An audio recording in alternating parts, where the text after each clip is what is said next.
वालेकुम नाजरीन, उम्मीद करता हूँ आप खैरियत से होंगे। क्या आप जानते हैं कि अगर आपका ट्रेडमार्क रजिस्टर्ड नहीं है और वो कुछ दूसरा इन्फ्रिंज कर रहा है या आपकी कंपनी का जो मार्क है वो इन्फ्रिंज हो रहा है, बट आप रजिस्टर्ड ट्रेडमार्क होल्डर नहीं है, तो उस सूरत में आपके पास क्या रेमेडी है? इसी प्रोसेस को जानने के अंदर हम ये भी जानने की कोशिश करेंगे या समझने की कोशिश करेंगे कि ट्रेडमार्क इन्फ्रिंजमेंट लॉ सूट और सूट फॉर पासिंग ऑफ, इन दोनों में यानी ये जो दो टर्मिनोलॉजी है, इन्फ्रिंजमेंट और पासिंग ऑफ, इनमें क्या डिफरेंस है। मैं हूं एडवोकेट मियां आबिद कयूम और आप देख रहे हैं मेरा YouTube channel Mac and associates. आज हम ये बड़ा थिन सा डिफरेंस जो नॉर्मली एक उस इंसान को तो बिल्कुल समझ नहीं आता जिसको इससे वास्ता नहीं पड़ता कि ये इन्फ्रिंजमेंट और पासिंग ऑफ, इन दोनों में डिफरेंस क्या है, जबकि इनका फंक्शन तो एक ही है कि जो इन्फ्रिंजर है, जो आपके ट्रेडमार्क की वायलेशन कर रहा है, जो आपके इंटेलेक्चुअल प्रॉपर्टी को वायलेट कर रहा है, उसको रोकना। अब उसको रोकने के लिए ये कब हम सूट फॉर इन्फ्रिंजमेंट करते हैं और कब हम सूट फॉर पासिंग ऑफ करते हैं। तो इसके लिए अगर होता क्या है कि बहुत सारे लोग हमें ये सवाल भी कर देते हैं, या ज़ाहिर है उनकी ये फील्ड नहीं होती, गो कि वो मोस्टली बिजनेसमैन ही होते हैं, कि वो एक बड़ा मासूमाना सवाल करते हैं कि जी हम ये मार्क, हमारा ब्रांड या हमारा ये लोगो काफ़ी अरसे से हम इसको इस्टेब्लिश करके इसकी अच्छी खासी गुडविल है, बट स्टिल हमने इसको रजिस्टर्ड नहीं करवाया या अंडर प्रोसेस है, क्योंकि ये ट्रेडमार्क का जो रजिस्ट्रेशन का प्रोसेस है, it take years and in some jurisdiction ये कुछ वो महीनों में हो जाता है, लेकिन अल्टीमेटली इट टेक्स टाइम। तो उस प्रोसेस में अगर कोई दूसरी पार्टी उसको वायलेट कर रही है, या एक दूसरी सिचुएशन ये होती है कि एक बड़ा वेल नोन मार्क है लेकिन वो किसी दूसरी कंट्री में या जुरिसडिक्शन में वो रजिस्टर्ड नहीं है, तो उस जुरिसडिक्शन में अगर उसके मार्क की, ब्रांड की इन्फ्रिंजमेंट हो रही है, तो वहां पे वो क्या करेगा। इस प्रोसेस को समझने में मैं आपको ये बता दूंगा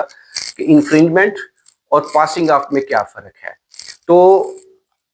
आप ये फ़र्ज़ कर लीजिए कि आपका एक ट्रेडमार्क रजिस्टर्ड है और आप रजिस्टर्ड ट्रेडमार्क प्रोप्राइटर या होल्डर हैं।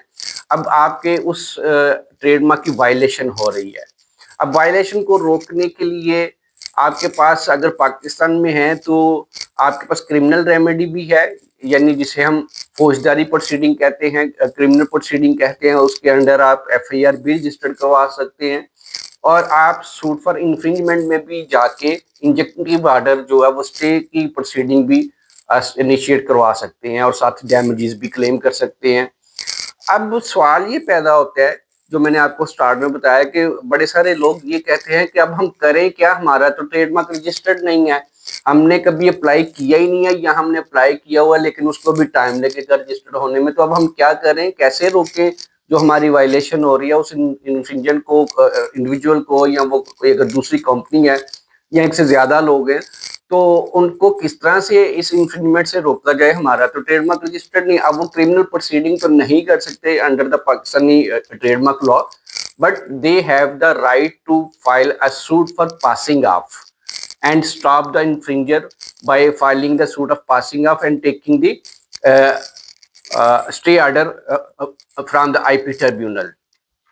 तो ये एक उनके पास वाहद रेमेडी और वाहद सोल्यूशन होता है कि वो इंजेक्टिव ऑर्डर जो है वो कोर्ट से सीख कर लें, और अगर उनको इंजेक्टिव ऑर्डर मिल जाता है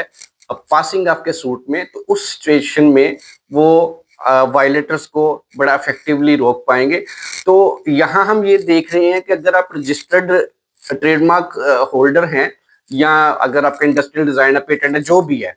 आप इंटेलेक्चुअल प्रॉपर्टी की किसी भी कैटेगरी में अगर आप रजिस्टर्ड हैं, तो फिर आपके पास several remedy, more than one remedy है। आप ये मैं पाकिस्तानी लॉ की बात करूं, हर जुरिसडिक्शन में थोड़ा बहुत फर्क रहेगा और रहता है। तो पाकिस्तान में जो है वो आप इस क्रिमिनल प्रोसीडिंग भी इनिशिएट कर सकते हैं in case of violation of your trademark, copyright, industrial design और पेटेंट, और आप वो जो है वो सिविल प्रोसीडिंग भी कर सकते हैं, और ये साइमल्टेनियसली दोनों भी हो सकती हैं। अगर आप रजिस्टर्ड हो, बट अगर आप रजिस्टर्ड नहीं है तो फिर आप क्रिमिनल प्रोसीडिंग हरगिज भी इनिशिएट नहीं कर पाएंगे, क्योंकि क्रिमिनल प्रोसीडिंग इनिशिएट करने के लिए you must have registered your trademark और कॉपीराइट और industrial design, what ever the case. तो उस सिचुएशन में आप पासिंग ऑफ का जो है वो सूट फाइल करेंगे। अब इनकी जो स्टैंडर्ड डेफिनेशन है वो आप मैं उसको पढ़ देता हूँ। वो इस तरह से कि infringement refers to the act of using someone's else protected intellectual property without permission, while passing off is a legal concept where a business attempts to deceive customers by presenting their goods or services as belonging to another, usually by using a similar brand or trademark even if it's not registered। ठीक हो गया। ये इसमें भी हमें यही पता चल रहा है इस डेफिनेशन को पढ़ के कि इन्फ्रिंजमेंट आप नॉर्मली तभी करते हैं जब आप रजिस्टर्ड होते हैं। और जो